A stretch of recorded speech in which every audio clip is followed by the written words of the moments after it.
Welcome to the Technocracy, the news podcast answering the single most important question: what are the most important trends and news from the standpoint of the machine? Where we remove humanity from the loop and let the machine and other artificial intelligence systems decide what is important to know as we all work towards a technological singularity. In this special edition, the rare earth elements have been in the news lately, and we thought it would be good to discuss the background and current state of affairs in this matter, given the worldwide importance of these minerals in modern technology.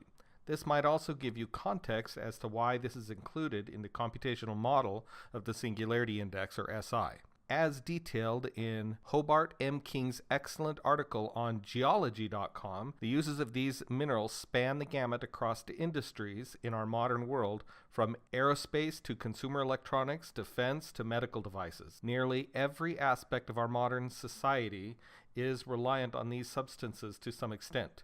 Used in regular old-fashioned fuel-based vehicles for emissions control and electric or hybrid vehicles in the batteries, they're also used in the permanent magnets that are found in everything from speakers in your electronics to wind turbines that are increasingly being relied on to provide a source of non-polluting power. They are an essential ingredient of much of the defense technology powering modern militaries, and also the chips and other components in most of our modern electronics and medical devices. More uses are being found with regularity, which virtually ensures that the world's demand will only increase. Currently, one of the primary concerns is that one country, namely China, controls the bulk of the available world supply of these critical materials. While only controlling a bit over a third of the known available deposits, China has had the foresight to ensure that they are by far the dominant producer of rare earth elements and currently produce at least 90% of the minerals being mined.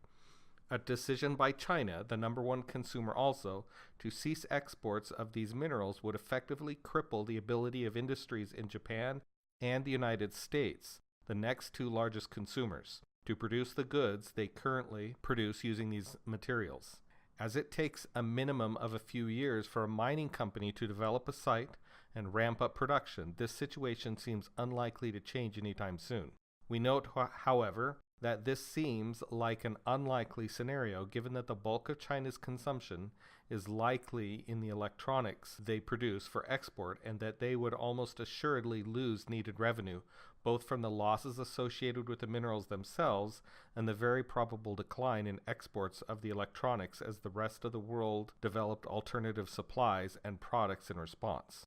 We also note that although China is by far the dominant producer, they are not the only country in the world that produces these minerals.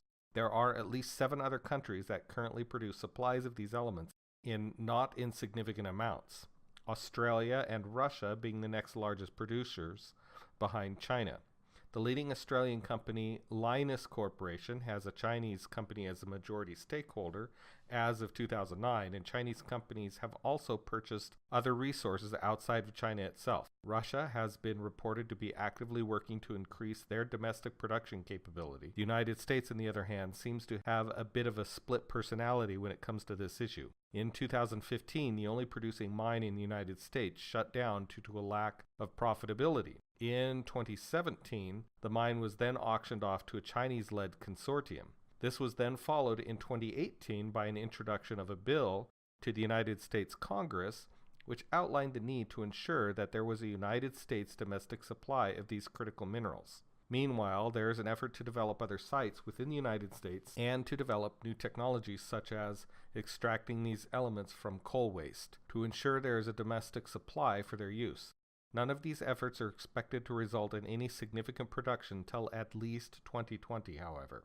In summary, while these elements are essential to our modern way of life and primarily controlled by a single country, it seems likely that fears of a restricted supply are a bit overblown and most likely fear-mongering. In the unlikely event that these fears were realized, it seems that the world would adjust and that our modern way of life would continue on, albeit with likely some slight increases in the prices of our beloved devices and gadgets. As always, thanks for listening. We hope you enjoyed this special episode of the Technocracy. And a special thanks to our sponsors, Artificial General Intelligence, aka the AGI Laboratory and the Foundation, and our other sponsors.